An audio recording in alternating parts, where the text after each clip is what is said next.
Hi, I just thought I would create a short video walking you through the vagus nerve reset exercises we've talked about in session. So I'm going to walk through four different pathways that you can use. Each exercise is essentially doing the same thing, which is gently stimulating the vagus nerve and helping the nerve shift into a what's called ventral vagal state out of either a dorsal vagal state where you're feeling really shut down or sympathetic state where you're feeling really over activated and kind of a fight flight response. So watch the video, try out whatever ones you like. There's no right or wrong way. And with these exercises, I also really encourage you to practice them at least once a day for the best effect, and to practice them when you're feeling okay, but also to practice them when you're feeling stressed. If you're feeling really stressed, you might want to do more than one round. So a round is going to each side with the exercise, and you may want to just do as many rounds as it takes before you feel like you're in more of a reset and relaxed state. All right. So the first one that I'm going to show you, and this is actually a good one to start with if you haven't done the exercises in a while. And I'm just going to refer to it as the C curve one. So what we're going to do is we're going to take our hand. You can, with any of these, you can start with whatever side you want to start with. With this one, I'm going to take my left hand and I'm going to put it on my right ear. And I'm going to just kind of bring my head over to the side. And then I'm going to, with my right hand, I'm going to grab my waist. And I'm just going to bring that head over to the side, creating a little bit of a C shape. And I'm going to hold this until there is an automatic down regulation, relaxation response. For me, as you might have just saw that, there was a deeper breath. For me, it's always a deeper breath, but everybody's unique, and your down regulation response might be a deep breath. It might feel like a drop in pressure. It might feel like you're suddenly very tired, or like you want to close your eyes, or like you want to swallow. Uh, or you may feel like you want to yawn, or there might be something else that happens, but the key is to know it's an automatic response. Your nervous system is just going to have it happen as opposed to you making it happen. Once that response happens, we come back to center, and then we're just going to go to the other side. So I have my right hand to my left ear, and then I'm going to take my left hand onto my waist. And I'm just going to bring my head over to that C curve. And I'm just going to hold this posture until there's that automatic relaxation response.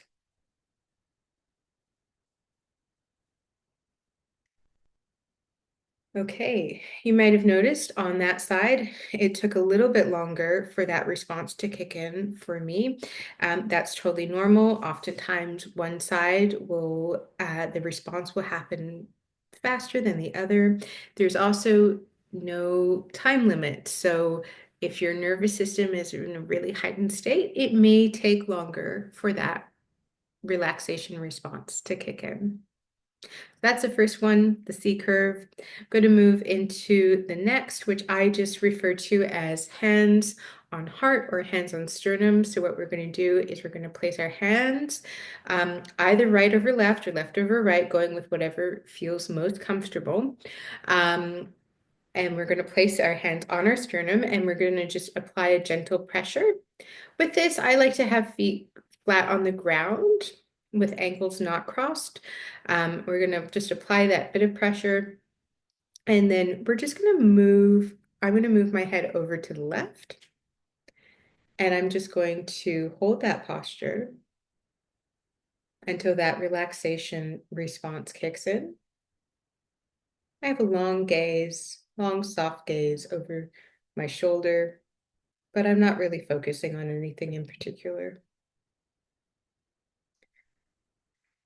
So once again, you can see that down regulation response happens. I'm just going to move to the other side.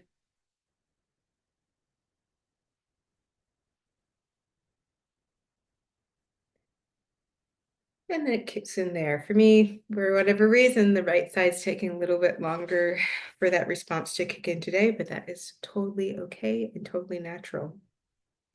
So the next pathway I'm going to talk about is, I just call it hands behind head or eyes to elbow. Makes sense once I show you. So what we're going to do is we're going to cross our fingers together. They don't have to be mashed together. None of this actually has to feel hard or straining. All of those exercises are very gentle, very subtle movements that have a powerful effect. So what I'm going to do is I'm going to put my hands behind my head, and my hands are sitting there. You could just see that for a second at my cranial base, or where my head connects in with my neck. And it's a little bit like my head's resting against my hands and my hands are resting against my head. And then we're just going to bring our eyes over to whatever side you'd like to start with. I'm going to start with my right side on this one, but I'm going to just bring my eyes over as if I'm trying to look at my right elbow. Just a gentle stretch of the eyes. And I'm going to hold this posture until that down regulation response kicks in. Then I'm going to bring my eyes to center, and I'm going to just bring my eyes over to the other side.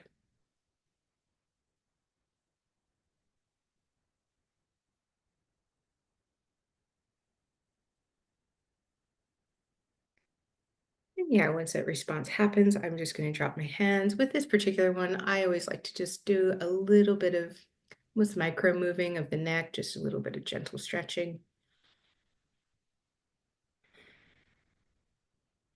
And now I'm going to show you the fourth pathway. This one is the one that's most kind of active in the body, but it still has a really great down regulation and relaxation effect. I just call it shoulders and elbows. And when I start to do the exercise, that's going to make a little more sense. So what we're going to do, we can start once again, either right or left. You start wherever you would like to start. It's fine to start one way on a day, and then the next day you start a different way. That's totally cool. Our bodies, our nervous systems fluctuate from day to day. So I'm just going to grab my right elbow, and I am just going to I'm going to grab my right elbow with my left hand, and I'm just going to pulse that. And we're moving from the shoulder here. So I'm going to pulse 3 times, and then I'm going to bring the arm up and then kind of where my nose is, and I'm going to pulse 3 times. Each time I hit that third pulse, it's creating that down regulation response in my nervous system. And then we're going to bring up the arm sort of up to like forehead, a bit higher. We're going to pulse 3 times. We bring the arm down. Now we're going to do the same thing on the other side. I'm going to grab and just gently hold my left elbow with my right hand, and I'm just going to pulse across my chest. I'm going to bring my arm up to that mid-level. Sort of for me, it's about where my nose, mouth, and chin is. I'm going to pulse up to the forehead. You might have seen that on that last set where every time, once again, I hit that third pulse, that down regulation response is coming in. So that one is particularly helpful if you're actually feeling a little bit frozen or stuck, because we're actually starting to move the body a little bit more, be a little more active, and that can help shift you out of that state. So just go with whatever one of these tools, whatever pathway you like the best, whatever feels best. The key is what's going to be most helpful is if you practice it regularly, and when you're in a stress state, if you can actually do several rounds so you can start to come back to a calmer baseline. I hope you find that helpful. Alrighty, bye.